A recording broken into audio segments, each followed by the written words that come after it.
Boa noite, sejam bem-vindos à quinta edição do Santo Tirso Atual, o programa de debate sobre a atualidade do Concelho e que é realizado sempre a seguir à Assembleia Municipal. Passo já a apresentação dos convidados. Hoje temos o António Soares, do Bloco de Esquerda, o João Ferreira, do PCP, o Mário Machado, do CDS e o Ricardo Pereira, do PSD. Agradeço a todos a presença. Como sempre, o convite foi feito a todos os partidos com representação em Santo Tirso. O Partido Socialista não quis aceitar mais uma vez o nosso convite e os responsáveis pelo Chega tinham outro evento à mesma hora, também não puderam estar presentes. Sem mais demoras, começo já pelo António Soares. Vamos abordar nesta primeira ronda as grandes opções do Plano e Orçamento Municipal para 2024. O Bloco de Esquerda votou contra e alegou que o orçamento é insuficiente. Porquê? Antes de mais, agradecer ao Diário Santo Tirso mais uma oportunidade para termos um debate democrático, plural aqui no Concelho de Santo Tirso, é muito importante. Cumprimentar os meus colegas de painel, as pessoas que nos veem lá em casa. E bem, como disseste, o Bloco de Santo Tirso votou contra o orçamento, contra os grandes planos do orçamento municipal, e por duas grandes razões. Uma das primeiras, que não afetando diretamente a vida das pessoas no seu dia-a-dia, é algo que nós consideramos de extrema importância. Depois acredito que a CDU depois até apresentou uma proposta que foi aprovada sobre esta questão, que era a não referência específica sobre nenhuma iniciativa do 25 de Abril neste orçamento. E nós no próximo ano celebramos os 50 anos da Revolução e achamos de extrema importância que seja criado não só, como foi proposto pela CDU, esse grupo que com todos os partidos têm representação na Assembleia Municipal, que trabalhem para celebrarmos esta data aqui no Concelho, e também achámos que era de extrema relevância estar declarado no orçamento, se dizem que vão fazer, estar declarado no orçamento qual o orçamento que está direcionado para este evento e também o que é que planeiam fazer para celebrar os 50 anos de 25 de Abril, porque nós no Bloco de Esquerda preservamos muito a memória e não esquecemos todas aquelas pessoas que sofreram às mãos da ditadura, que sofreram os quase 50 anos de repressão policial, a censura, do analfabetismo que afetava principalmente as pessoas da classe trabalhadora, e não esquecemos, e pela preservação da memória, achamos que era essencial estar aqui, declarado nas opções do orçamento para 2024. Depois, aquilo que o Bloco tem vindo a dizer, não só em Santo Tirso, que foi uma das nossas bandeiras durante a nossa campanha nas últimas eleições autárquicas, mas também a nível nacional com mais vigor nos últimos tempos, que é a questão da habitação. Foi há 6 anos aprovado a lei do primeiro direito, e o que é certo é que na lei do primeiro direito, e nós já debatemos isto no último debate que tivemos aqui acerca de assuntos nacionais, que Portugal é um dos países, ou o país da Europa, que tem menos parque habitacional público em percentagem. Nós temos cerca de 2%, e nessa lei do primeiro direito há o objetivo de aumentar esse parque habitacional público para os 5%, ainda muito longe daquilo que, comparando com outros países da Europa, daquilo que seria necessário para conseguirmos equilibrar este mercado selvagem da habitação, que hoje coloca as famílias que têm créditos à banca com imensas dificuldades a pagar os créditos, com as pessoas que procuram arrendar uma casa e não têm dinheiro porque o salário não chega para pagar uma renda da casa. E não é só porque os salários são baixos, porque sim, os salários também são baixos, mas também é porque as rendas já não são sequer para os salários praticados em Portugal. Há muito tempo que não são, atualmente estão, e na área metropolitana do Porto, ao nível do salário mínimo em Portugal. E o salário mínimo, com a inflação, como todos os salários, mas em particular o salário mínimo, tem vindo a perder muito valor, tendo em conta a inflação. Bem, e nós em Santo Tirso continuamos a alertar para essa necessidade de construção de mais habitação pública. Na estratégia local de habitação, que também já foi aprovada, desde a sua aprovação, houve efetivamente um aumento daquilo que foi o parque habitacional, houve a construção de 54 fogos, mais a aquisição de 45, mais 75 casas. Isto, na altura que foi aprovada a estratégia local de habitação, o parque habitacional de Santo Tirso era cerca de 1,7%, era 1,68%, se não me falha a memória, de habitação pública, ou seja, a habitação pública é a divisão, no fundo os fogos sociais existentes do município e aqueles que são do Iru, então era cerca de 1,7%. E desde que a estratégia local de habitação foi aprovada, houve um aumento, mas um aumento pouco significativo, que coloca-nos neste momento com 2,1%, e é muito distante também dessa meta de primeiro direito dos 5%, que, mais uma vez volto a dizer, já seria insuficiente. E por estas duas razões principais, que são basilares para nós, e seriam basilares para a aprovação de um orçamento, ou pelo menos para a viabilização, no caso, na maioria absoluta não seria necessário, mas mesmo para uma abstenção, seriam necessários existir. Como não existem e nós consideramos isto fundamental, nós votamos contra, como disseste bem inicialmente. O Bloco apresentou algumas propostas, reuniu-se com o Executivo antes da elaboração deste orçamento. Alguma proposta vossa aparece no orçamento? Não, foi muito no seguimento nas nossas reuniões, na reunião que nós tivemos com o Executivo, foi muito neste seguimento, muito investimento na habitação, apoios às famílias neste momento complicado. Sabemos, pronto, o município, o Executivo Municipal baixou para o IMI para o valor mínimo, e nós concordamos e apoiamos essa ideia, porque neste momento nós precisamos de dar poder de compra às famílias, seja de forma direta ou de forma indireta, mas de resto todas as outras propostas e tudo aquilo que nós propusemos... Mas essencialmente votaram contra, então, por causa da questão da habitação, que acham que é insuficiente? Sim, porque continua a ser, se não a principal para muitas famílias, a principal causa de perda de poder de compra, é uma das principais em todas as famílias, independentemente da condição económica que têm. E para nós, e levamos isto muito a sério, como sempre levamos, e não havia condições para aprovar este orçamento. Passando a palavra ao Mário Machado, um estreante nos debates do Diário de Santo Tirso, bem-vindo. O CDS, coligado com o PSD, também votou contra, e eu queria saber também os motivos de votarem contra este orçamento. Para começar, antes de mais, muito boa noite a todos, aos que estão em casa e aos presentes. Já temos o prazer de nos cumprimentar antes, mas fica aqui o público. Este orçamento começa logo pela mensagem do Presidente e pelos seus princípios, com uma falácia brutal.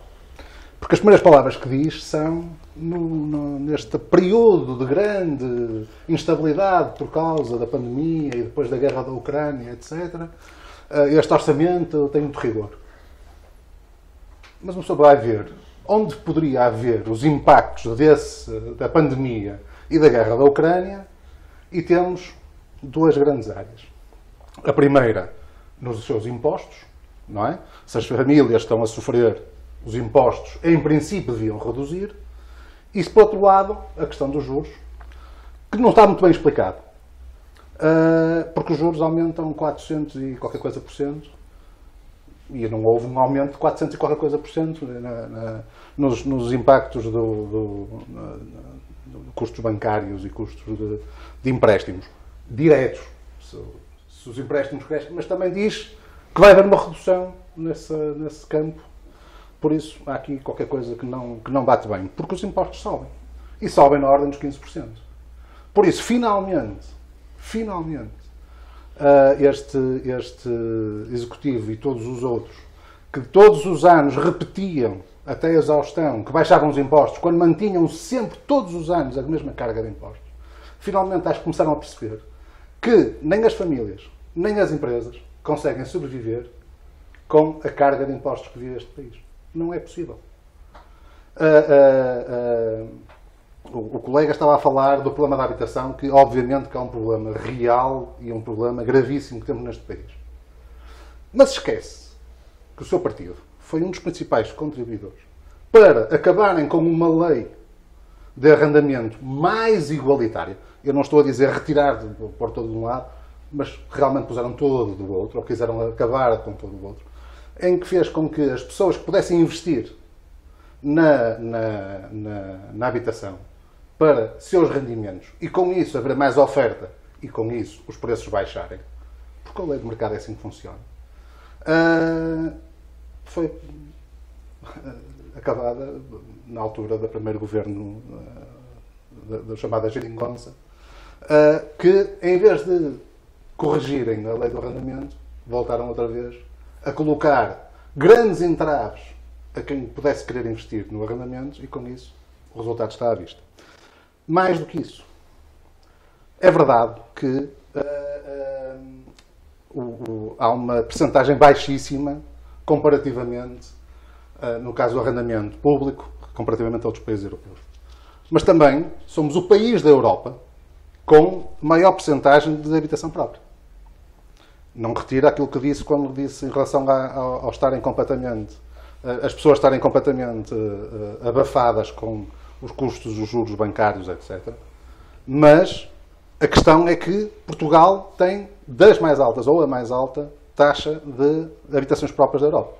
Só vai qualquer... Se calhar também porque hoje em dia se calhar compensa mais comprar do que até pagar uma renda. Não, mas é histórico. O português sempre teve a ambição de ter casa própria, muito antes de ter outro tipo de luxos. O objetivo inicial, até se via, mesmo com a imigração, etc., que a primeira coisa, o primeiro grande investimento que faziam, sempre foi na habitação própria e é um fenómeno que existe há muitíssimos anos. Pós 25 de Abril, obviamente. Antes do 25 de Abril era muito mais à base de arrendamento.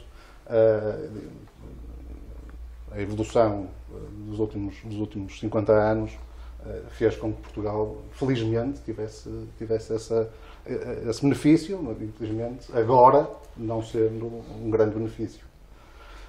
Por isso, isso é uma das razões do nosso voto. Outra razão clara e objetiva é que continuamos a ter uma governação à vista. Não há um único fio condutor na governação do Partido Socialista. É assim há 40 anos, não acredito que vá mudar brutalmente nos próximos 2 ou 3. É sempre há necessidade do freguês. Se há algum freguês que faz muito barulho, se Vilarinho faz muito barulho com a estrada paradela, lá se vai fazer a estrada paradela. Se há alguém na Além Rio que faz barulho, lá vamos parar barulho. E mesmo se passou no desporto, felizmente fizeram agora um regimento desportivo que finalmente criou regras. Mas esperemos que não seja mais um fogacho, mais uma tentativa, mais um foguete que se atira para o ar. E depois, ou caímos nas exceções, que é outra razão da questão da baixa de impostos que nós sempre defendemos, e graças a Deus é uma das propostas que o CDS defende há muitos anos. Nós temos que ser concorrenciais com os concelhos que nos rodeiam. Nós temos que conseguir atrair as empresas para vir para aqui. E não pensem que uma pequena empresa, o Sr. José, que decide fazer a sua pequena confecção, que vai pedir à Câmara uma isenção de impostos. Não existe. E o Sr. José quer, depois dos 5 anos, continuar a pagar baixos impostos. E se tem uma Câmara que tem os impostos mais altos da região, ou tinha, esperamos que o próximo ano, se mantiver esta... se tem os custos de água mais altos, se tem os custos de, por exemplo, se quiser pedir gás natural para a sua empresa, não o consegue ter em tempo útil. Se quiser ter eletricidade na sua empresa, não consegue, porque a Câmara é um poço de dificuldades. Não é possível atrair o investimento. Não é possível. Ou se consegue através do que tem vindo a acontecer até hoje, com resultados espetaculares, como se tem visto até no Governo Central, de a linha entre compadrio e resolução de problemas é muito fina. E por isso nós temos uma Câmara que até hoje privilegiou o quê? Da captação de empresas para o Conselho. De exceção. Não, queríamos trazer alguém para aqui, em vez de chegarmos à beira deles e dizer Nós somos o Conselho da Área Metropolitana do Porto, onde é mais barato colocar uma empresa, onde é mais barato as pessoas viverem, onde é mais barato, onde tem melhores condições de educação. Felizmente Santo Tirso está bem munido, tanto privado como público. Não. Tínhamos sempre o regime de exceção. E o regime de exceção funciona quem consegue ser da Garcia Garcia, não é? Quem consegue ir ali para o Picoto. Porque quem consegue trazer o investimento para Santo Tirso não foi a Câmara Municipal de Santo Tirso. 90% dele, em termos de valor, teve um nome. Garcia Garcia, graças a Deus, conseguiram trazê-los a eles também para cá. Mas a questão é que quem é o polo dinamizador do investimento em Santo Tirso não é a Câmara Municipal. É a Garcia Garcia, ponto e vírgula. Então, também concordam que é a questão da habitação? Não, obviamente. Mas a questão da habitação é uma coisa que temos que dizer. A Câmara tem um investimento grande para fazer, mas concordo que é insuficiente. E outra coisa. Há pelo menos 2 zonas de habitação social, ou habitação de custos controlados, como preferirem. Uma delas que não está totalmente preenchida, e desconfio que consiga, não é gerida pela Câmara, é gerida pelo IRU, mas porque tem graves problemas que têm a ver com a propriedade e a possibilidade de entregar a propriedade a quem adquiriu e a quem alugou. Há ali um problema grave, que é em Vila das Aves, Rins. E se queirou que há um edifício de habitação camarário,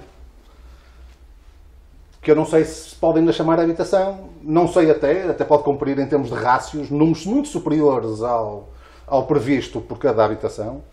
A questão é que aquilo, não percebo como é que ninguém fala, não é? Como é que ninguém resolve, como é que aquilo está ali daquela forma, mas a questão é que o edifício é relativamente recente e quem lá entra tem medo. Ricardo Pereira, o PSD apresentou, creio que já o ano passado, uma série de medidas e opções para Santo Tirso e votou novamente contra o orçamento.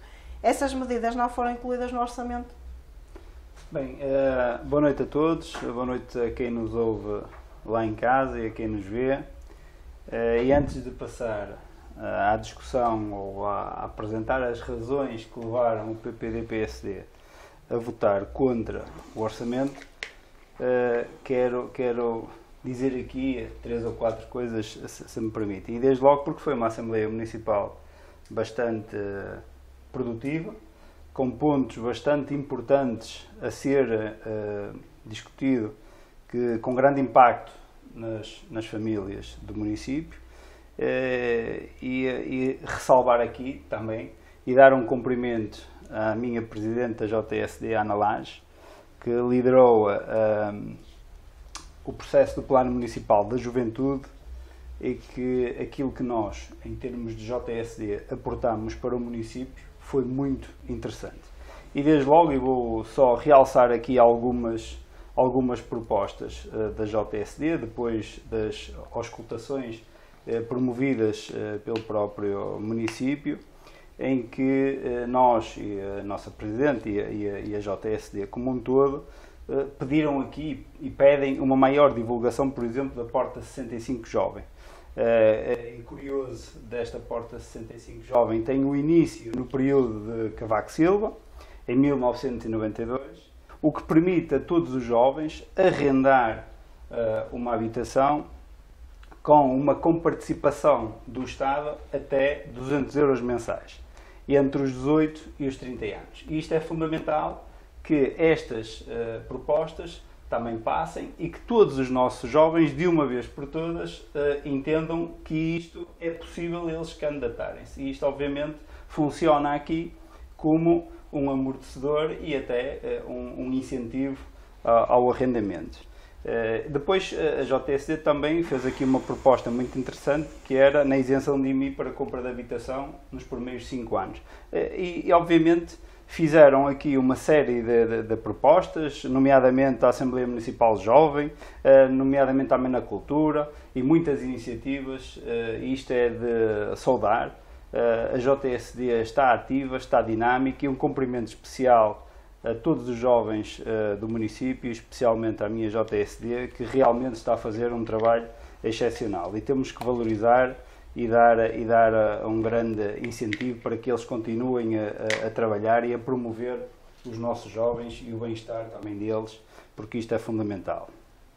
Depois, passando para a ordem de trabalhos, e até antes eu podia falar, eu creio que a CDU irá falar também das moções que levou à Assembleia Municipal, o PPD-PSD votou favoravelmente a todas elas, incluindo do 25 de Abril, da proposta que também tinha para as celebrações dos 50 anos do 25 de Abril, mas dizer que nós, por exemplo, PPD-PSD, na última reunião de Câmara, e com o tempo que era necessário por lei, propusemos que o município criasse 2 creches e com esta criação destas 2 creches, 80 lugares disponíveis, uma na zona do Val Nascente do nosso município e outra na zona do Val de Lessa, que iria permitir, em colaboração e em articulação, em estreita articulação com as instituições já presentes no município, permitir, no fundo, resolver o problema que os pais têm e se veem confrontados até aos 3 anos de idade. Isto era fundamental ter sido discutido em reunião de Câmara e o Sr. Presidente simplesmente violou a lei e não levou este assunto à discussão de reunião de Câmara. Por isso, aqui havia uma ligeira diferença entre a nossa proposta e a proposta da CDU. A CDU propunha uma recomendação ao Governo para que atuasse, ou melhor, que a Câmara recomendasse ao Governo fazer aqui, no fundo, uma pressão para que o Governo atuasse, e a nossa era o próprio município, com fundos do PRR, que estão disponíveis, atuasse em conjunto e em articulação, em verdadeira rede, diga-se de passagem, com todas as instituições presentes nesse setor. Isto é fundamental. Não queria deixar de dizer isso e por isso vimos com bom agrado esta proposta da CDU e votamos favoravelmente, sem problema nenhum, porque é um problema que nos afeta a todos e que afeta todos os municípios e continuará a afetar no futuro. Depois, aqui e agora sim, na ordem do dia, tivemos, antes da discussão das grandes opções do plano e orçamento, tivemos aqui 2 assuntos completamente distintos. Um que foi o cancelamento de 6 milhões de euros na alteração ao PPI, ao Plano Plurianual de Investimentos, em que o Sr. Presidente de Câmara decidiu, em novembro, leia-se, novembro, cancelar 6 milhões de euros de obras previstas que deviam ter iniciado e algumas delas concluído este ano 2023. E daí o cancelamento. Por isso, as obras foram canceladas este ano. Obviamente que o Sr. Presidente prefere dizer que vão ser reprogramadas, talvez, quiçá, para ano eleitoral, para ano de eleições, 2025, outras para 2026 e outras para o dia só nunca, ou melhor, quando nós chegarmos ao Executivo em 2025, contamos fazê-las. Mas é de lamentar esta posição e este cancelamento de 6 milhões de euros. Eram obras que estavam programadas, são obras de extremo relevo e importância para todos os municípios e isto é fundamental perceber e deixar bem claro que foram canceladas obras de 6 milhões de euros, nomeadamente na Escola da Agrela, por exemplo, estava prevista 1.200.000 euros e aqui na Escola da Agrela, eu falo até com sentimento de pertença porque fui presidente da Associação de Pais, as minhas filhas andaram na escola e aquilo é verdadeiramente um problema grave. E para vos dar a ideia, o pavilhão está em condições deploráveis, o campo de jogos, o recinto, não se pode praticar atividade esportiva e em algumas salas de aulas chove lá dentro. É isto que estamos a falar. Que o parque escolar em 2010, tempo do José Sócrates, não foi incluída à Escola da Agrela a requalificação porque era uma escola com 10 anos, porque a escola é inaugurada em meados de 2000, 2001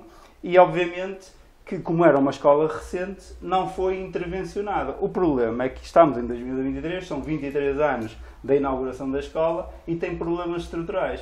Ora, o que é que acontece? Obviamente que vem uma transferência do Estado Central para a educação, mas o envelope é manifestamente curto. E como é curto, e o município prefere outro tipo de obras, porque o orçamento são obviamente preferências, optou por investir o dinheiro noutras obras. E depois dá a desculpa que o Estado exigiu que o município fizesse a obra antes de lhe mandar o envelope. Mas independentemente disso, se a obra estava programada, devia ser feita, e se fosse preciso um empréstimo, deveria ter-se solicitado um empréstimo, o que eu, desde já, também garanto que o empréstimo não era necessário, porque tínhamos 16 milhões de euros à ordem na conta bancária, por isso, desde logo, adiantar 1 milhão ou 1 milhão e 100, não havia aqui problema nenhum. Mas aqui em relação, temos que andar mais rápido. É tudo, eu peço desculpa. Se fizermos aqui o resumo da Assembleia toda, porque é importante, porque isto vai entroncar, não vai entroncar no orçamento. E eu estou já a dizer o porquê de nós termos votado contra no orçamento e explico já a seguir. Mas, entretanto, tivemos aqui, porque os impostos, a redução dos impostos, finalmente o Sr. Presidente de Câmara ouviu aquilo que era a reivindicação dos últimos 2 anos do PPD-PSD e decidiu reduzir efetivamente os impostos. Isto é fundamental a gente dizer e votámos contra, só lamentamos é que não fosse um pouco mais além, porque podia ter ido mais além, independentemente, e diga-se em bom rigor, que as nossas propostas apresentadas o ano passado, porque sim, foram apresentadas o ano passado, o Presidente da Câmara, este ano foi mais além nessa redução em alguns impostos. Foi mais além, nós temos que dizer isso, mas este ano nós, em bom rigor, não apresentámos uma redução dos impostos. O que apresentámos foi, de novo, aquilo que já tínhamos apresentado o ano passado. Foi, no fundo, uma continuação, até porque não tinha havido nenhuma redução dos impostos e nós, obviamente, que não podíamos adivinhar. E isto também entronca na discussão do orçamento, porque independentemente, e refira-se, o Sr. Presidente de Câmara diz que vai reduzir os impostos às famílias e empresas à volta de 1,6 milhões de euros. Mas o que é certo é que no orçamento, logo no ponto a seguir, as receitas fiscais crescem 2,2 milhões de euros. Ou seja, o município consegue reduzir os impostos, mas ainda arrecadar mais em receita fiscal. E isto é importante de ser dito. Isto é uma coisa extraordinária. Não é? Ou seja, por isso é que nós dizemos que as medidas pecam por escassas. Devia ter ido mais além, nomeadamente no IRS, que é aquele imposto que mais falta, ou que mais diz às famílias e às pessoas. Retomando o orçamento, ou o plano e orçamento para 2024, aquilo que eu já disse, fruto do maior aumento da receita fiscal, em cerca de 15%, como disse, efetivamente, também aqui o CDS-PP. A maior caça à multa de sempre, note-se, um aumento de cerca de 40%. Que ninguém tenha dúvidas, são 40%. O maior desinvestimento de sempre nas funções sociais. Desde logo, educação, coesão social, passando de 61% para 52% em 2024. Ou seja, aqui 11%, ou melhor, 9% em relação a 2023. E isto é importante, por isso é que nós vemos a educação e a escola da Agrela a ter este desempenho. Nomeadamente, logo a seguir, a falta de execução do Plano Municipal da Habitação, como nós temos vindo a falar, a falta da rede de abastecimento de água e saneamento, porque continuamos a lamentar como ainda não temos, em 2023, uma rede plena de água e esgotos. E depois, outra coisa, Sr. Presidente, as ruas em terra batida. Esta é imperdoável, perdoe-me, esta é mesmo imperdoável. No seu mandato, naquilo que ele dizia que ia acabar com as ruas em terra, todas as freguesias ainda têm ruas em terra. É bestial, é uma coisa fundamental. Depois, obviamente, o trânsito caótico no centro, com as estradas cada vez mais estreitas. Isso já, também vamos falar já a seguir. Mas é isto, as obras prometidas são canceladas e, no fundo, as cativações, porque nós não podemos dizer, nós temos o maior orçamento que há à memória, 65 milhões de euros. É um facto.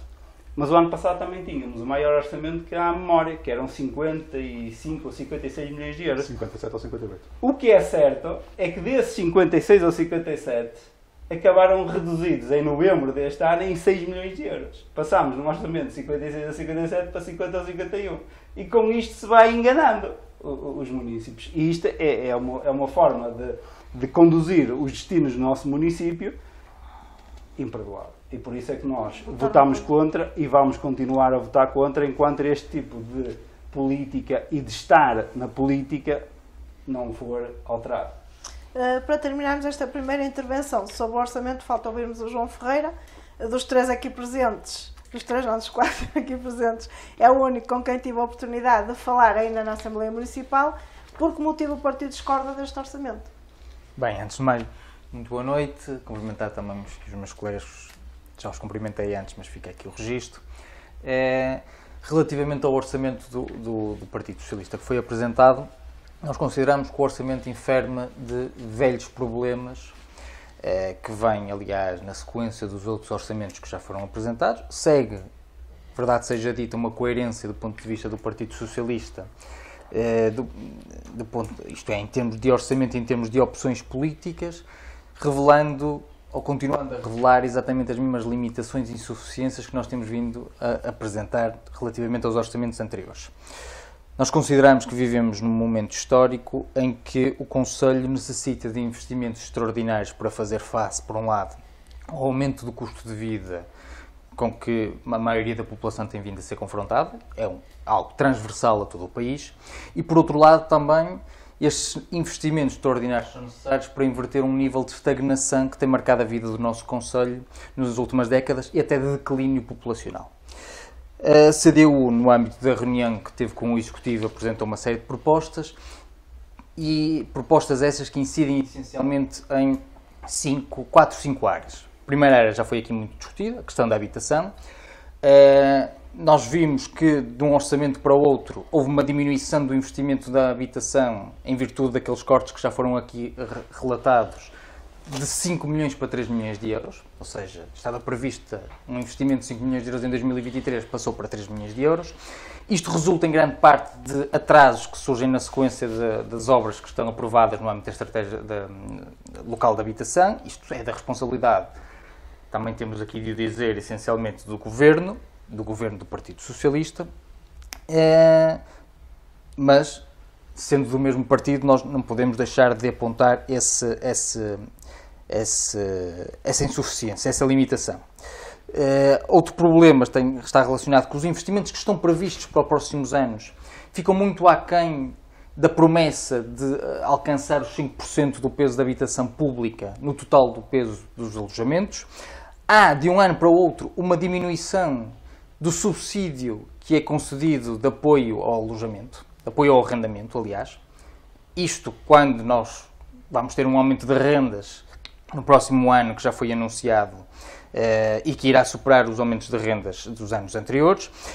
Continua a ser rejeitada a criação de uma Bolsa Municipal de Fogos que envolve habitação pública e habitação privada, inclusive também com instituições sociais, que possa permitir o acesso à habitação por parte dos jovens e por parte das famílias.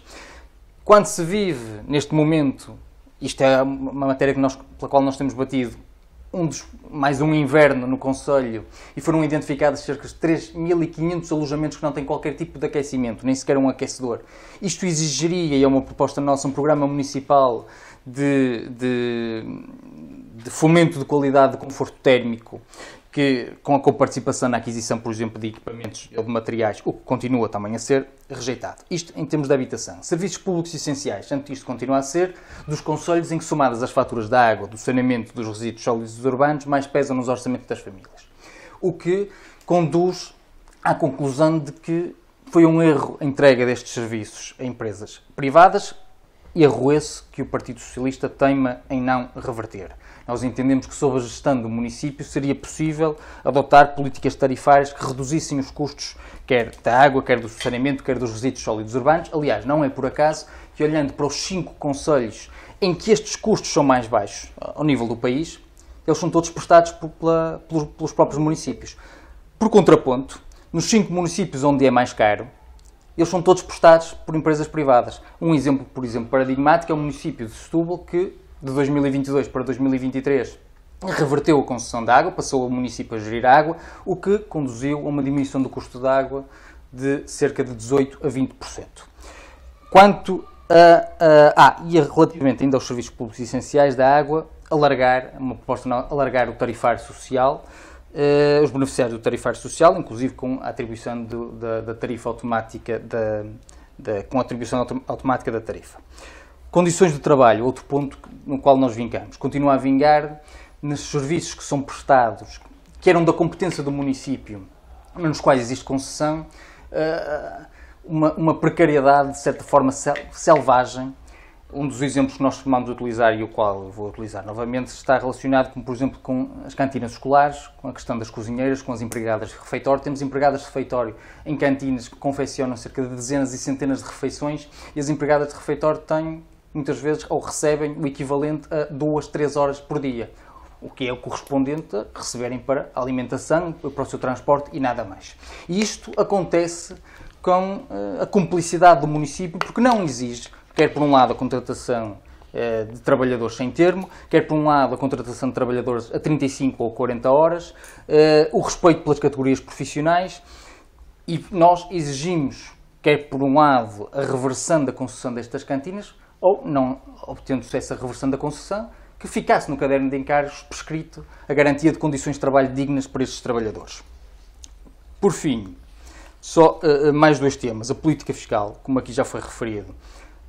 Acho que num momento em que grande parte das famílias em Santo Tirso e também no país foram empurradas para a contração de empréstimos ao longo dos últimos anos de crédito à habitação, e no momento em que aumentam as taxas de juros a níveis bastante significativos, com centenas de euros por mês, que tornava-se justo e que tornava-se necessária a redução do IMI, de forma a atenuar o impacto do aumento das prestações mensais do crédito à habitação. Foi uma medida que o PCP e a CDU concordaram com ela.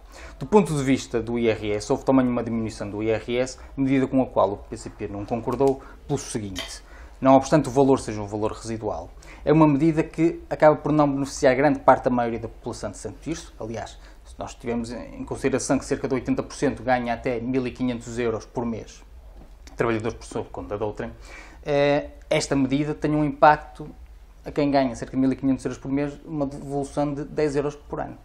10 euros não é nada. Por outro lado, tem um impacto de devolução de 50, 100, 150 euros a quem ganha acima. Ou seja, é uma medida que acaba por beneficiar, em grande medida, quem mais tem, ou quem tem mais rendimentos.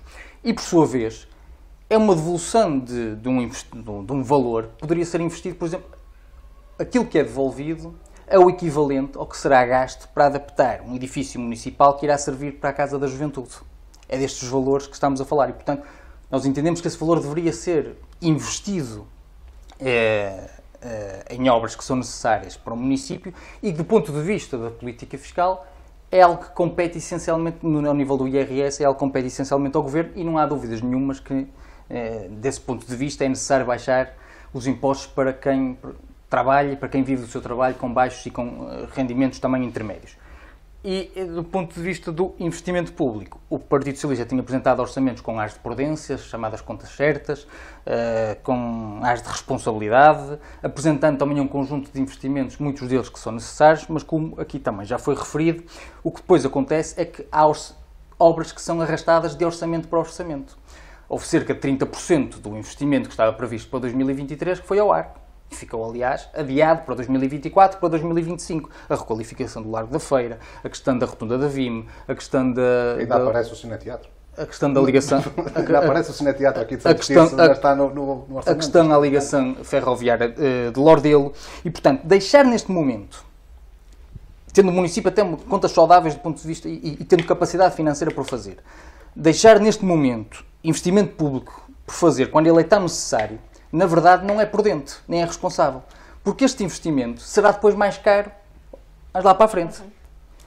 E, portanto, nós consideramos é que estas obras que são necessárias têm de avançar definitivamente para eles. Nós somos sensíveis aos argumentos de que muito desses atrasos resultam de atrasos do Governo e da Administração Central. a questão, por exemplo, da escola da Agrela, em si, no meu entender, resulta essencialmente é essencialmente a responsabilidade do Governo. Aliás, foi o Governo que se comprometeu a comparticipar em 100% a beneficiação e as obras de requalificação dessa escola.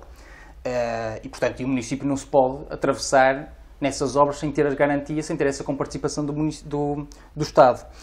Nós somos sensíveis a esses argumentos, mas a verdade é que é o município e o executivo do Partido Socialista que anuncia que as obras vão ser realizadas e executadas até o final de 2023, no início de 2024, e nós vemos que isto arrasta-se de orçamento para orçamento e obras que se arrastam há anos. E se calhar se não são a responsabilidade direta deles, mas eles podem fazer pressão para que elas aliás, sejam até porque feitas, o partido que estava que está e que ainda está no poder é o mesmo. E só para terminar, não se deve olhar apenas e só para o orçamento que é apresentado, deve-se olhar também, sobretudo, para a execução orçamental. Porque apresenta-se um orçamento com grandes níveis de investimento, mas depois, se 30% ou 40% desse investimento cai no final do ano, o investimento já não é tão grande assim, não é? E, portanto, temos de olhar para as duas vertentes e por tudo isto, por todas estas áreas e também pela fraca execução orçamental é que o PCP votou contra. E já agora só há mais uma coisa que eu gostava de acrescentar, que é a macrocefalia destes orçamentos e dos orçamentos anteriores, que é a quantidade de investimento que é feito na cidade por oposição ao resto do Conselho. Eu lembro-me perfeitamente, no final do último mandato, de um presidente de junta dizer que as juntas nunca tinham recebido tanto dinheiro como no anterior mandato, que receberam 3,3 milhões de euros. Inclusive, também foi falado nesta Assembleia que elas vão continuar a receber os mesmos sempre. 3,3 milhões de euros. Disso, estamos a falar de investimentos que foi dado às juntas de freguesia, faz parte do orçamento da própria junta de freguesia, e adjudicações diretas em que a Câmara colocou a junta de freguesia a executar aquilo que a Câmara deveria ter feito. Por isso, a junta não recebeu, não é? Intermediou. Mas, de qualquer forma, ok. Na semana seguinte, a essa Assembleia Municipal, a última do anterior mandato, foi anunciada a obra da Rua de Ferreira Lemos. A beneficiação da Rua Ferreira Lemos. Quanto era o valor? 3 milhões de euros. Quer dizer, aquele presidente de junta, que por acaso era o presidente de junta da segunda maior freguesia fora de Santo Tirso, estava a dizer que todas as freguesias receberam 3,3 milhões de euros, como se fosse uma coisa espetacular, quando uma rua de Santo Tirso recebeu um valor idêntico. E esta macrocefalia é uma coisa que tem que ser altamente combatida. E não estou aqui a dizer, normalmente, sou das aves, é a questão das aves. Não, não é uma questão das aves. É realmente a necessidade, não é, normalmente eleitoralista, não é? Porque não deixam de estar aqui um valor significativo da população, de agradar aqui a cidade, porque realmente são 20 mil votos, porque aqui estão entre as freguesias unificadas da cidade. Bom, era só mais essa questão. Prosseguindo o debate, vamos agora falar sobre o grande tema da ordem do dia. É obras, precisamente, em Santo Tirso. Fala-se muito sobre as obras, algumas são perto do centro da cidade. Temos ali a obra na Avenida Soeiro Mendes da Maia, que está a demorar muito tempo. Foi o abate das árvores e agora temos o corte num dos sentidos da Ponte Santo Tirso, a Ponte Antiga. São assuntos muito concretos e que dizem respeito à vida das pessoas. Começando por si, obras é o que não faltam em Santo Tirso. Vamos ficar melhor ou pior servidos? Essa é a grande questão que as pessoas colocam. Eu acho que há obras que, se a filosofia da Câmara for parecida com o meu entendimento, acho que no longo prazo serão muito benéficas.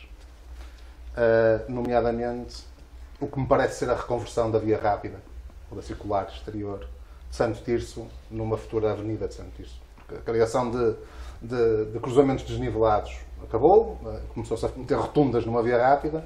Isto é meio caminho andado para destruir a via rápida com os resultados espetaculares que se está a ver, não é? Com as filas intermináveis que se dirige para o Porto de manhã. Em relação às obras dentro da cidade, porque são basicamente dentro da cidade, não é? Onde elas, em grande parte, se concentram, eu acho que a ponte nova, a ponte junto à Estação de Caminhos de Ferro, cumpre as suas funções. o que não cumpre as suas funções é o que está à frente da ponte, que realmente, quem chega a Santo Tirso de manhã é insuportavelmente parado ali, sem conseguir entrar, quem vem de norte, conseguir entrar na cidade, pelo lado de Sequeiros e Além Rio. A grande questão é, em caso de nós estarmos numa condição como estamos agora, em que não há uma das vias, o que é que acontece ao estarmos a retirar os dois sentidos à ponte mais antiga, junto ao mosteiro? Pessoalmente, eu não vejo problema nenhum em aquela ponte tornar-se uma ponte de utilização mais cotidiana e ser de um só sentido e depois a circulação ser para o outro lado, até porque há a Rua da Estação que faz a ligação entre as duas pontes e é relativamente rápido. Por outro lado, também me parece que a aproximação àquela ponte pelo lado de Santo Tirso só havia uma maneira, ou se destruía aquelas árvores e criava-se a acessibilidade, ou mantém-se as árvores. Mas também não se podem destruir as árvores, são árvores históricas e É que eu protegidas. estou a dizer, para mim, eu pessoalmente acho No que era um entanto, crime, mas aquela ponte como está, bastava... também deitaram abaixo as árvores. Eu não estou a dizer, mas um erro não justifica o outro, não é? Eu pessoalmente acho, e acho que estamos a ver às vezes a coisa em relação à via rápida, posso estar a ver uma coisa completamente errada, mas é a minha opinião. E eu pessoalmente acho que era uma pena aquele acesso, perder aquelas árvores, porque quem lá passa, vem um caminhão do lado lá, não é preciso ser 2 caminhões, vem um caminhão do lado lá e o carro quase que tem que se encolher porque não passa.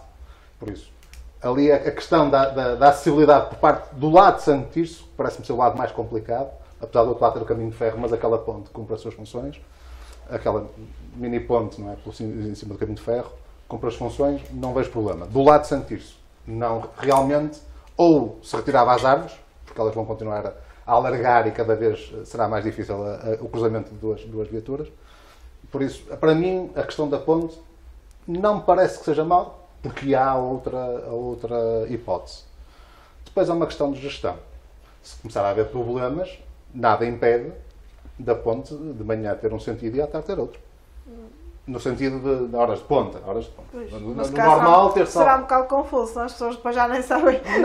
Não é, porque isto acontece em todo o mundo. Há vias rápidas que, pura e simplesmente, alteram os trânsitos de funcionamento na Europa. Não é por aí. É uma questão de existir uma indicação na entrada de um lado e do outro. Está aberto neste sentido ou está fechado neste sentido. Ponto final, parágrafo. Porque o sentido normal, até pelo tipo de construção das vias envolventes, é a entrada que começa a ser pela Ponte Nova, ponto final, parágrafo. Só basta ver o desenho das vias dentro de Santo Tirso, não é? Quem chega do ciclo, da rotunda do ciclo e corta à esquerda, ali, quem vem do lado da igreja já não tem prioridade, ponto final. Por isso, o funcionamento normal é as pessoas pararem de utilizar essa via, porque vai ser mais demorada. Quem tem prioridade circulará mais rápido. Para mim, essa questão específica. Claro. E em relação às vias estarem cada vez mais estreitas? Isso tem a ver com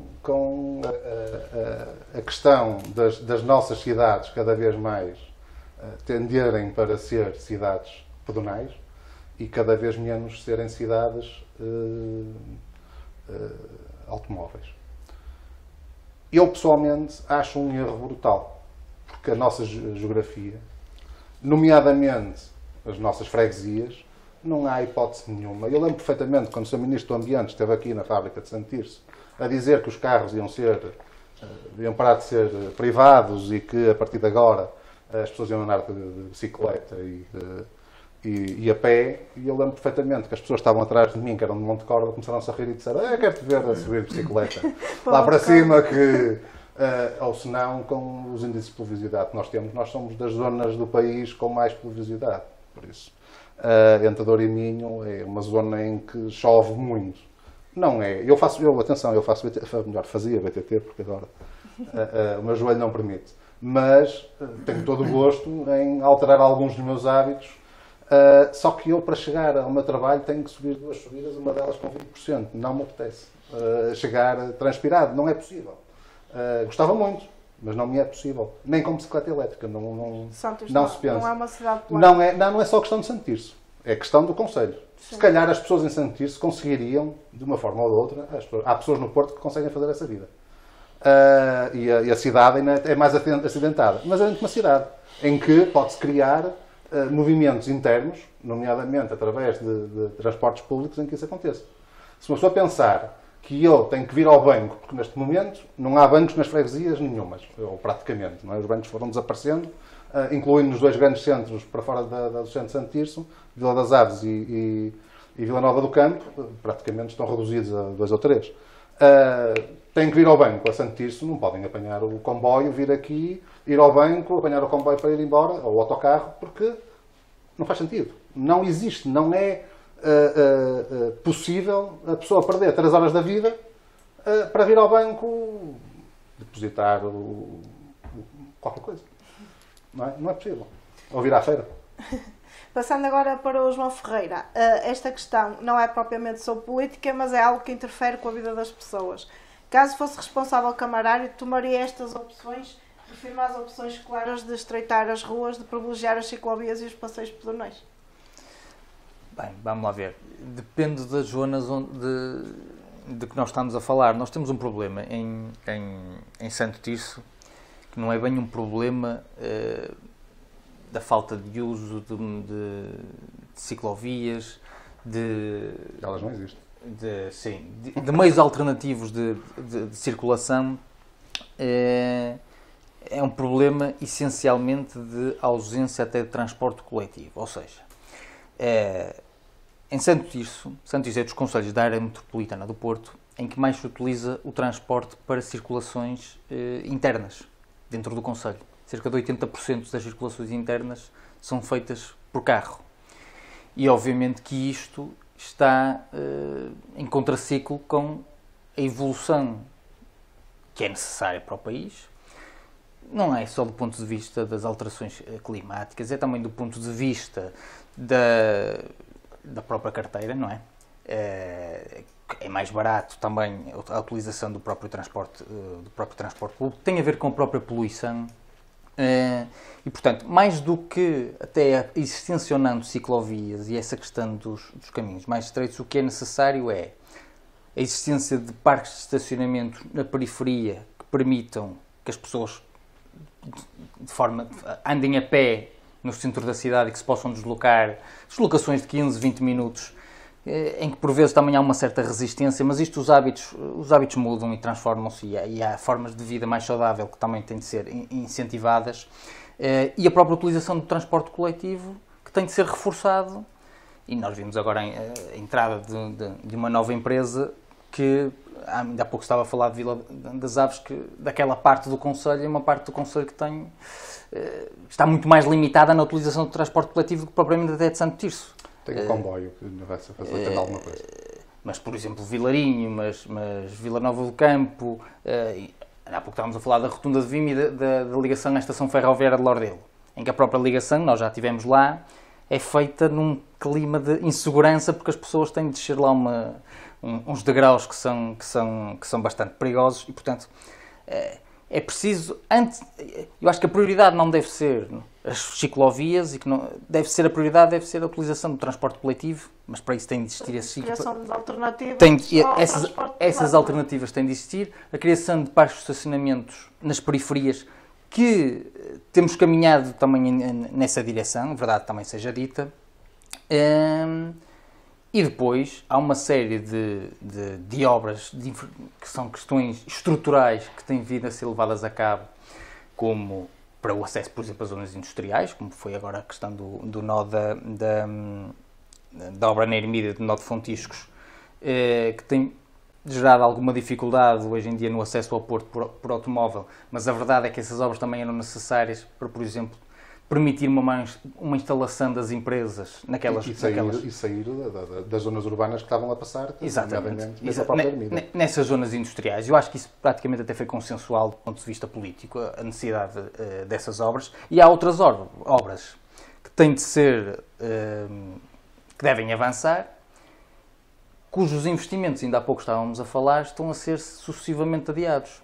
a questão da variante da Estrada Nacional 105, a questão da nova rotunda da Via, a questão de se avançar definitivamente pela requalificação da feira, exatamente como um parque, como possível parque de estacionamento, porque hoje em dia qualquer pessoa que vá à feira aquilo está repleto de buracos, até é perigoso. Sim, para quem vai às compras até é perigoso, provoca acidentes, etc. E, portanto, é uma reivindicação há muito tempo da CDU, mas não só. Mas parece que vai avançar. Parece.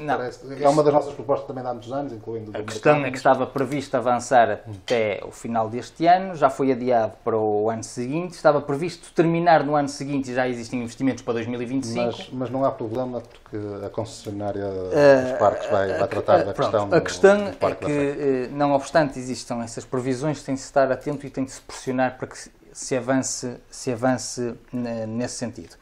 E há uma série de obras em Santo Tirso que têm provocado um congestionamento de trânsito, têm provocado problemas para quem reside, para quem ocupa aquelas ruas, isso é evidente, mas muitas dessas obras também são necessárias. O problema é que elas estão a demorar bastante tempo, há umas que perduram já há mais de um ano, e o problema é que essas obras têm de ser levadas a cabo produzindo o menor inconveniente possível para quem habita naquelas zonas, e muitas vezes isso não tem sido alcançado, designadamente com questões de higiene, de saúde, de poluição sonora, ou seja, tem de ser uma precaução e uma atenção necessária, principalmente quando existem estas obras que estão a levar bastante tempo. Mas seria isto, aposta nos transportes coletivos, necessidade de reforçar obras que são necessárias e que permitem também a instalação de empresas em zonas industriais e fazer com que mais gente possa vir para Santo Tirso. E seriam essas as prioridades nas quais o PCP também está concentrado. António Soares, o Bloco de Esquerda defende que se deve privilegiar o uso de transportes públicos em detrimento dos carros. Acho que até aí estamos todos de acordo, inclusive o João Ferreira acabou de falar sobre isso. O problema é que em Santo Tirso há uma grande carência de transportes públicos, tendo em conta as mudanças no centro da cidade. Como é que vai ser o futuro concretamente em Santo Tirso? Bem, para começar, eu queria abordar aqui coisas que foram tocadas não só pelo Mário, mas também pelo João, em relação, e vai de encontro àquilo com a questão dos transportes coletivos, em relação à organização de cidade, qual é a cidade que nós queremos e como é que queremos organizar. E obviamente tudo isso é feito de opções políticas. As opções políticas estão a ser tomadas, não seriam certamente aquelas que eu tomaria, ou que o Bloco de Esquerda tomaria, e aquelas que o resto dos colegas de painel e os partidos que representam iriam tomar. Mas também temos de ter em consideração uma coisa que é a dimensão de Santo Tirso. E a nossa dimensão não é semelhante à do Porto, de Lisboa, por isso nós temos de ter também consciência das exigências e da forma de organização que queremos propor para a cidade. Acho que um bom exemplo para cidades médias, pequenas, médias, como Santo Tirso, de organização urbana, é aqui a norte de Portugal, na Galiza. Pontevedra tem uma organização e uma urbanização. É um modelo que está a ser seguido aqui. Sim, mas que muito longe de chegar. Tem 20 anos de experiência. Sim, claro, mas 20 anos de experiência e com resultados até agora bons, que se refletem um bocado naquilo que o João estava a dizer, nos centros da cidade, o centro principal da cidade, ou neste caso do concelho, ser quase pedonal, com muitas vias que depois até iriam surtir efeito no comércio local, iria mobilizar também para esses negócios de proximidade, e a própria economia urbana iria ser alterada para uma economia de proximidade que é muito importante, até no ponto de vista não só económico e social, mas também sustentável.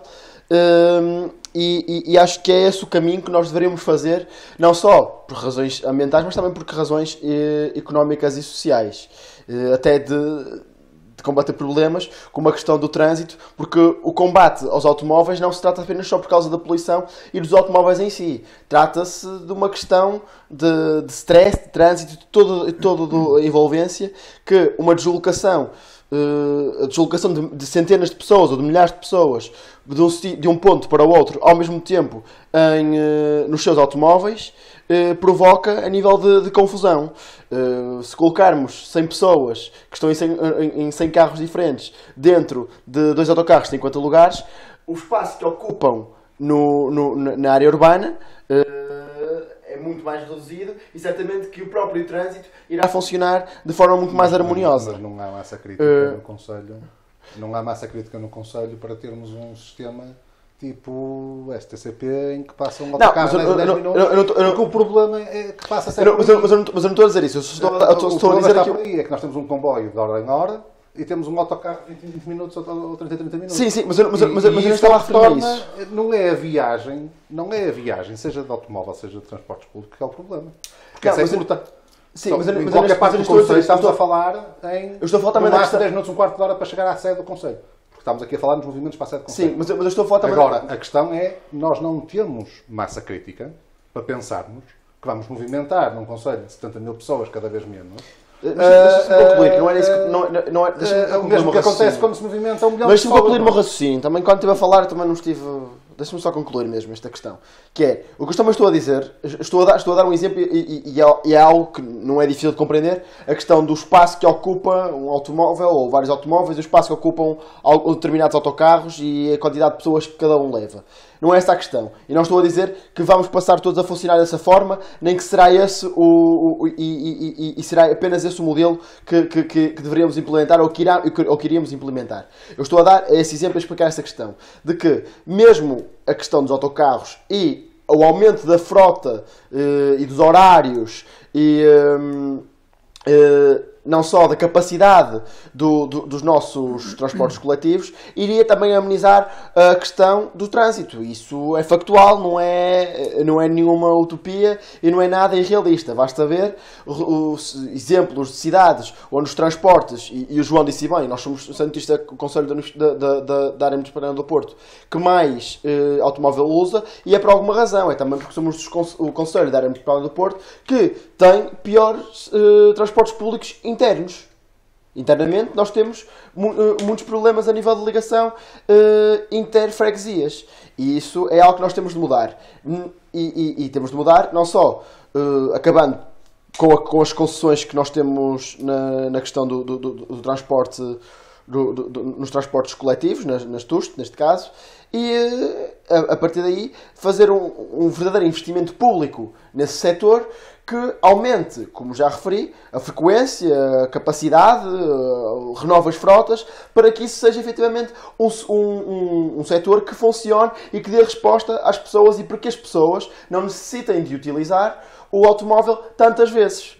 E, claro, pensando sempre na questão da organização urbana que nós queremos implementar em Santo Tirso, tendo em conta que nós somos uma pequena média cidade, ou a sede do Conselho é uma pequena média cidade, e não é a mesma coisa que falarmos de uma dimensão não só de área a nível de quilómetros quadrados, mas mesmo populacional, que tem uma cidade e um concelho como Porto, como Lisboa e até como Braga ou como Coimbra, que já são cidades com alguma dimensão mesmo dentro do nosso país. Não falando, obviamente, para cidades europeias que têm dimensões populacionais muito maiores que a nossa e os problemas também são alguns semelhantes, mas têm outros problemas diferentes. E é por isso que é necessário, quando nós falamos de obras, e as obras são importantes, e acho que ninguém se opõe às obras, opomos é a forma como fazemos e as prioridades que temos quando iniciamos algumas dessas obras. Só para terminar, também esta questão, obviamente, não entendemos como é que, já falamos também das obras, desde que o Bloco existe Santo Tirso, é o partido mais recente que está aqui em debate, desde que surgimos, que falámos da questão da necessidade de reabilitar o Largo da Feira, o espaço da Feira, e precisamos uma vez mais, e com muito desagrado e com alguma preocupação, que estas obras estão a ser mais uma vez adiadas e esperemos que este adiamento não passe mesmo no próximo ano, porque é de uma urgência e já não é a primeira vez que assiste, e certamente que alguém já assistiu, não ou a quedas iminentes ou mesmo a quedas no espaço no Largo da Feira, principalmente para pessoas idosas e de mobilidade reduzida, que é algo que nos preocupa e que preocupa a maior parte da população em Santo Tirso, e a opinião pública não nos deixa mentir acerca desse tema. E há um facto que seja inegável. Neste momento, a feira mais importante do Conselho é de São Martinho do Campo, ou de Marola do Campo, como preferirem. porque foi investido no novo recinto e com isso conseguiram atrair as pessoas para lá. A Feira de Vila das Aves é praticamente inexistente e a de Santo Tirso para lá caminha. Cada vez menos, basta ir. Infelizmente nós vamos lá com frequência de 4 em 4 anos, segundo os feirantes, mas não há dúvidas nenhumas que todas as vezes que lá vamos sentimos que cada vez há menos pessoas na Feira de Santo Tirso, porque realmente a feira é importante neste momento no Conceito de Santo Tirso e isto não é um desprimor, não é desprimor nenhum em relação a São Martinho, fez o seu trabalho, porque quando falámos de São Martinho falámos que a Junta fez o trabalho, quando falámos em Vila das Aves falámos que a Junta não fez o trabalho, e em Santo Tirso tem que ser a Câmara a resolver quando é que está a Junta de Freguesia a fazer barulho para resolverem o problema do recinto da feira, porque até a sede deles é lá ao lado. Vamos continuar, senão já vamos gastar a nossa hora toda, certamente se calhar já, se não ultrapassarmos, estamos a ultrapassar. Muito se tem falado sobre este assunto e o PSD denunciou o abate de árvores na Avenida Soeiro Mendes da Maia. Dirijo-me ao Ricardo Pereira. Diz-se que foi uma opção estratégica. O Executivo Municipal diz que as árvores estavam podres. Temos então muitas obras nas imediações da Igreja Matriz, as obras na ponte, como já referimos também. Mais acima, perto das escolas, as ruas foram intervencionadas. O que é que defende o PSD? Bem, dizer que aquelas árvores estavam podres é um atentado à inteligência de todos os munícipes. Isto é uma vergonha. Nós, em sede de reunião de Câmara, solicitámos ao Sr. Presidente de Câmara que nos enviasse e disponibilizasse esse relatório que afirmava taxativamente que as árvores estavam podres e até hoje nada, mas compreende-se, porque obviamente não existe relatório nenhum e as árvores estavam em bom estado de conservação, iriam durar muitos mais anos, mas depois a narrativa tentada criar depois daquilo que foi feito foi, mas vão nascer novas árvores e uma quantidade ainda maior. Mas a quantidade ainda maior não substitui as que estavam, nem substitui na memória de todos os munícipes que a têm nas suas cabeças.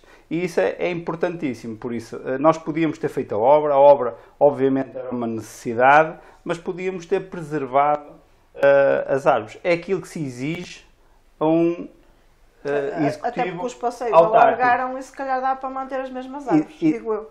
Não, exatamente, e obviamente aqui é uma opção política,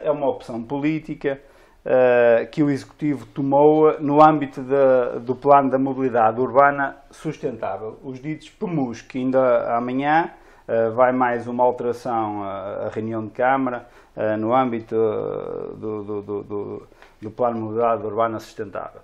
E isto obviamente tem sido um drama, porque, e notem, eu não quero com isto dizer que não sou a favor do Alcatrão, até porque o Alcatrão faz menos ruído e traz mais conforto, tanto para os automobilistas, como para os peões, como para as bicicletas, porque obviamente toda a gente depois lá passa. E para quem está também na sua residência, o paralelo, se não for retificado, e eu adoro a calçada portuguesa, mas a calçada portuguesa tem que ser também retificada nos dias de hoje, não se justifica, até para as senhoras andar, aquilo é uma verdadeira atrapalhada e não faz absolutamente sentido nenhum, seja nos passeios, tem que ser retificado. Se não houver verba para fazer a obra, tem que se esperar um pouco, mas quando se fizer, fazer em condições. Que é isso que exigem os municípios. Em relação, e como disse,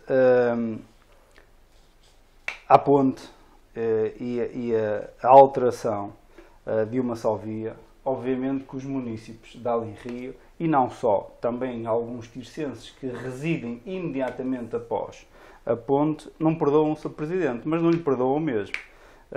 Aqui é, mais uma vez, uma estratégia política, uma opção política e que decide transformar a ponte num sentido único. Não interessa se para Alenrio, se de quem vem de Alenrio, isso é secundário, porque obriga e transforma verdadeiramente aquela zona. E depois temos uma ponte construída, que é recente, que que também não foi construída da melhor forma, mas é uma questão um pouco diferente, porque tecnicamente aqui também uma intervenção direta do Estado e a ponte também não ficou como devia.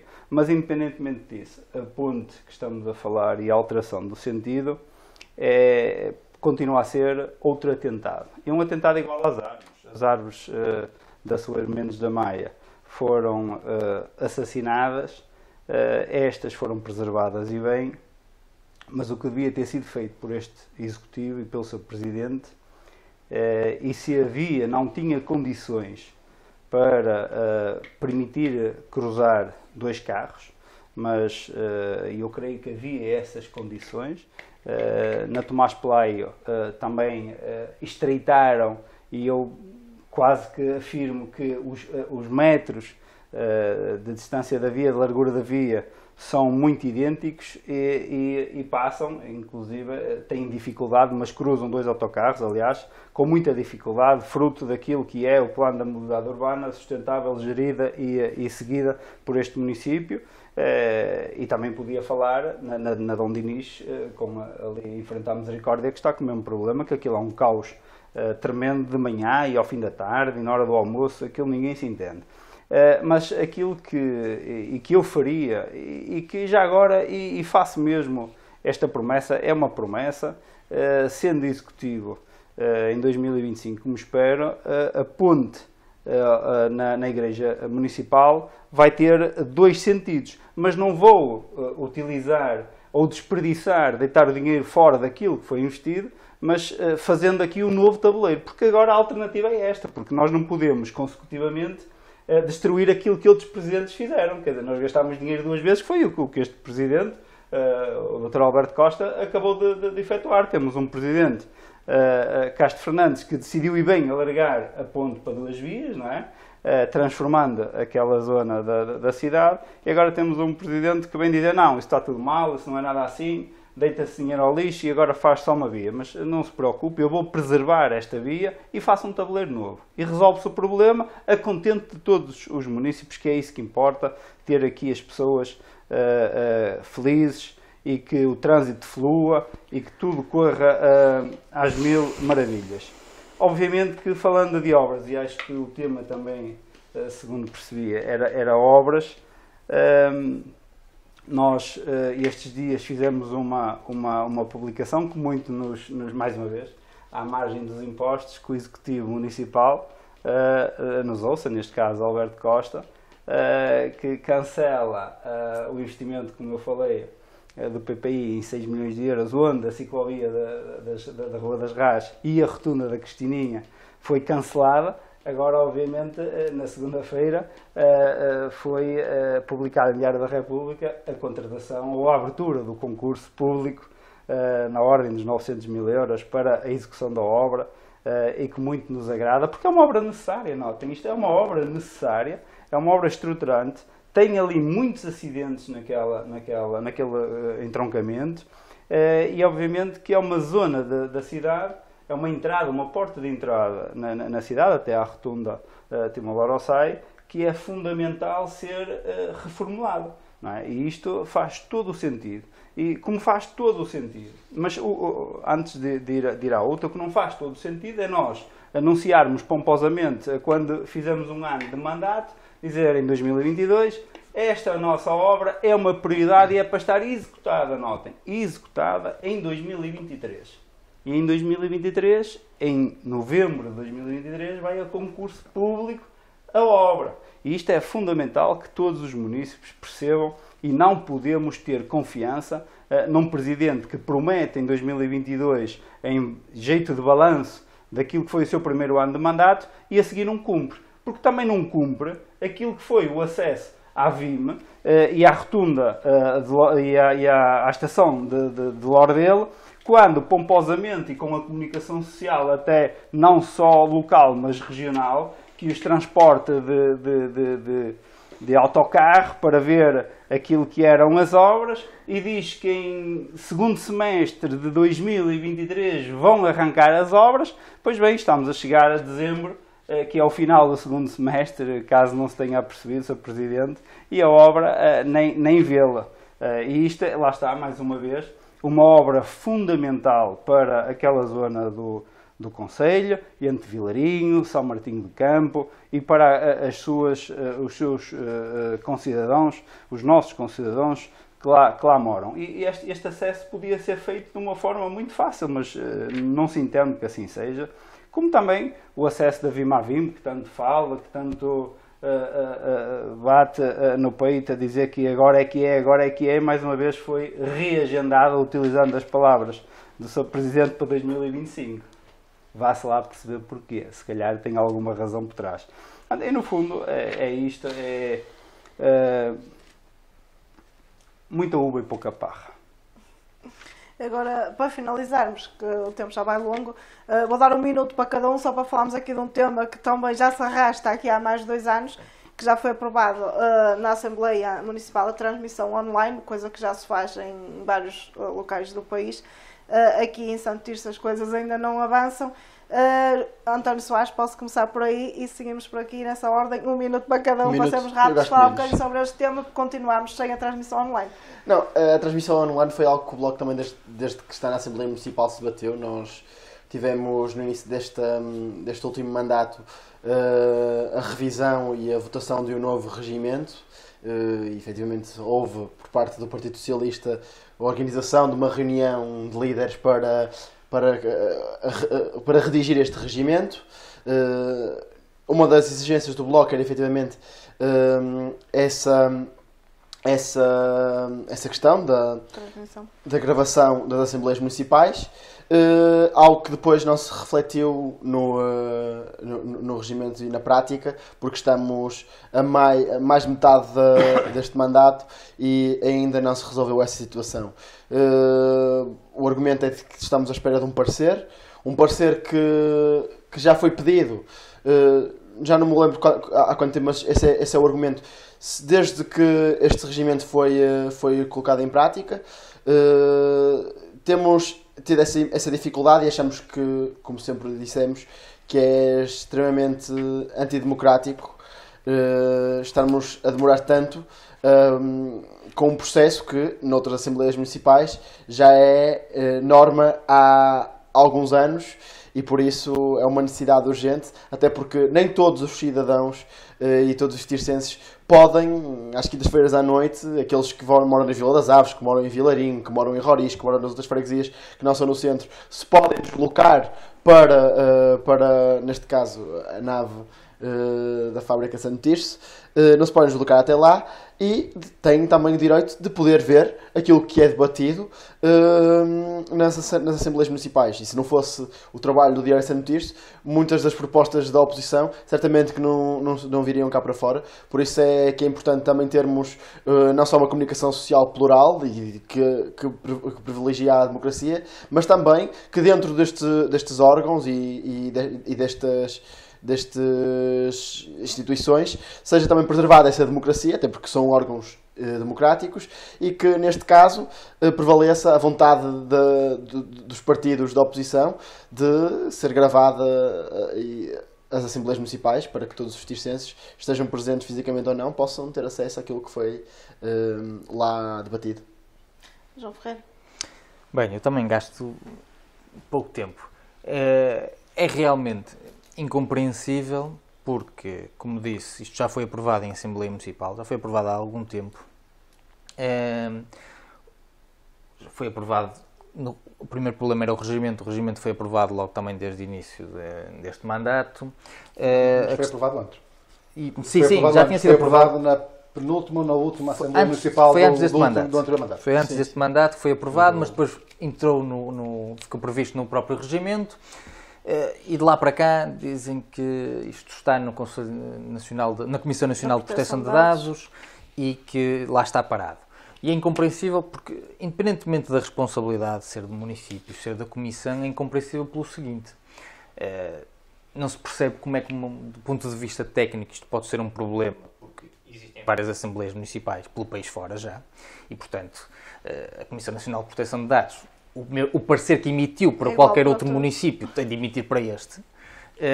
E, portanto, já deve ter lá um modelo padrão do próprio Eu parecer. penso que até os parceiros devem ser vinculativos de uns municípios para os outros. Isto é, não tem que haver um só parecer que vincula todos os municípios. É como eu digo, o mesmo deve ser um modelo padrão, que deve ser enviado por todos os municípios e, portanto... Ainda estamos a falar aqui também que as pessoas que fazem parte da Assembleia Municipal estão a exercer um cargo público em que não se levanta essa questão da proteção de dados. Sujeitos, não é essa questão? Sim, mas ainda assim, percebendo até, na hipótese de poder ter sido enviado para a Comissão Nacional de Proteção de Dados e ser esse o problema, não se percebe o atraso, uma vez que isto já está em vigor em variedíssimas assembleias e, portanto, nós não iríamos ser... Conselhos bem mais pequenos que o de Santo Tirso. Mais pequenos, maiores, já existem em vários.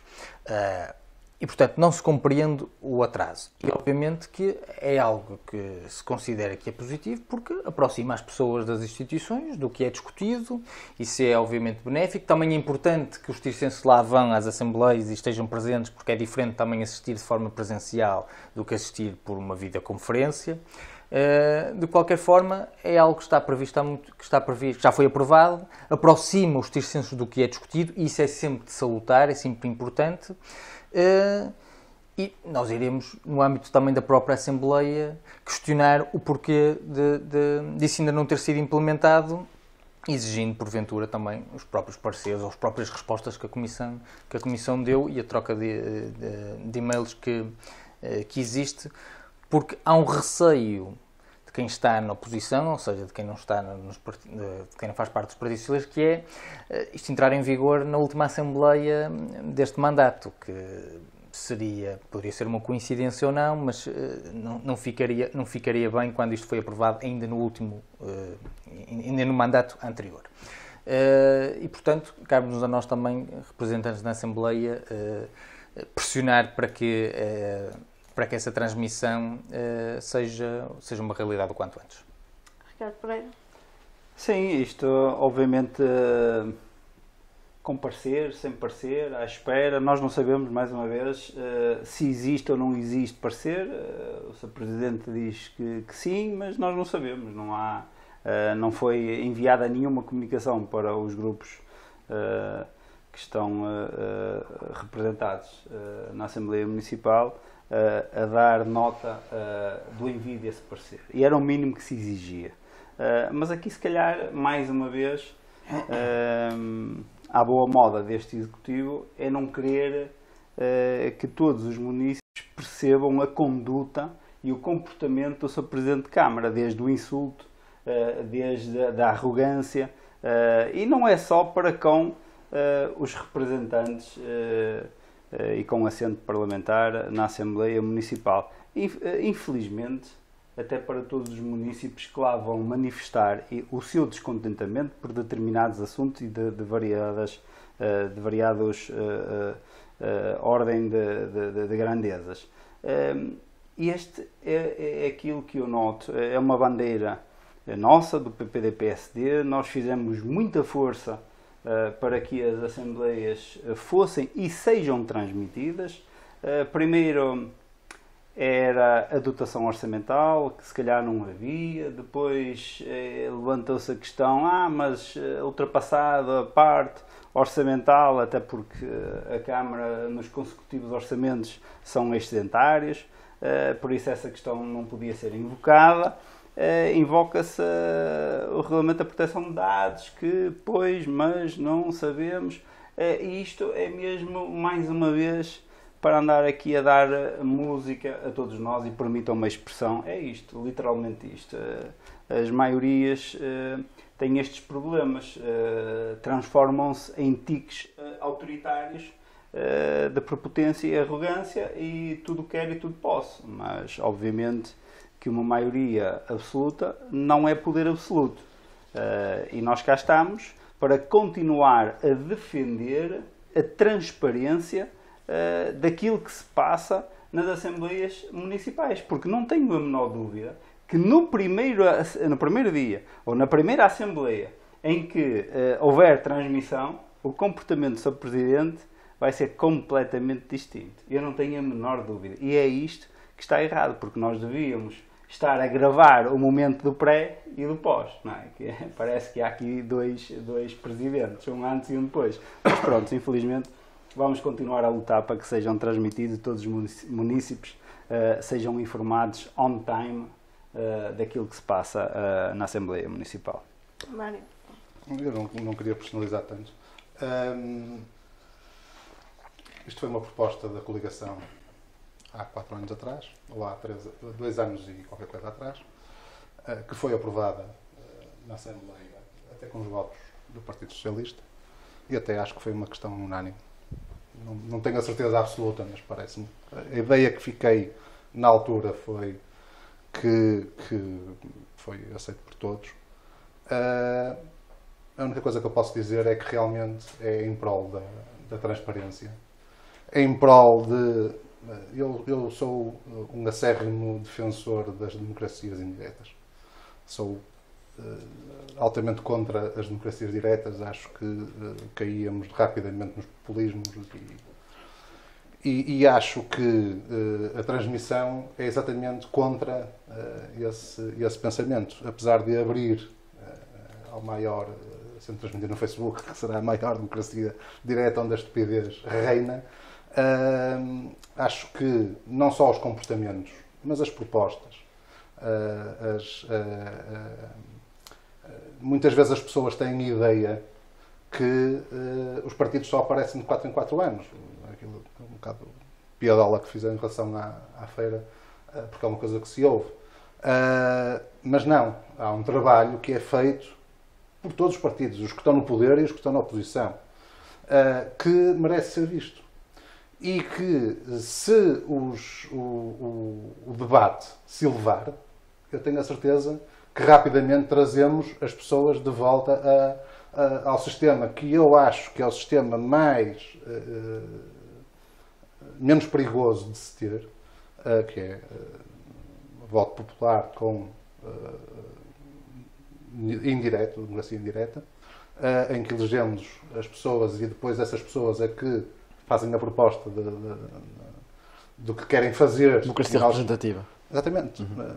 Ao contrário de alguém dizer eu quero que a partir de agora todos vamos vestir de verde caqui e a partir de agora, porque houve os amantes do verde caqui que decidiram votar todos ao mesmo tempo e os outros esqueceram-se porque achavam que a votação era uma parvoíce e depois temos que andar todos de verde caqui com esta linha vermelha, isso é uma outra brincadeira. Mas se eleva, tenho a certeza que mais pessoas irão estar mais interessados com os problemas do nosso concelho.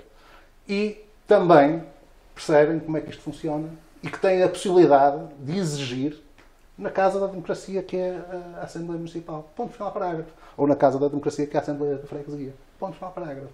As próprias pessoas começam a perceber, para lá, eu posso chegar à Assembleia Municipal e posso apresentar as minhas coisas.